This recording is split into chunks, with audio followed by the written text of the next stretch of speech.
বন্ধুরা, আজকে 13/7/2024 মিডিল এবং টার্গেট নাম্বার দিলাম। আপনারা এই মিডিল এবং টার্গেট নাম্বারে টিকিট কাটবেন।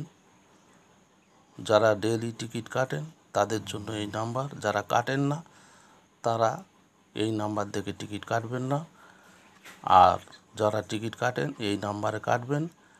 গতকাল 12 তারিখে যে টার্গেট নাম্বার দিয়েছিলাম, অনেক প্রাইজ খেলেছে, রেজাল্টের সাথে আপনারা মিল করে দেখবেন।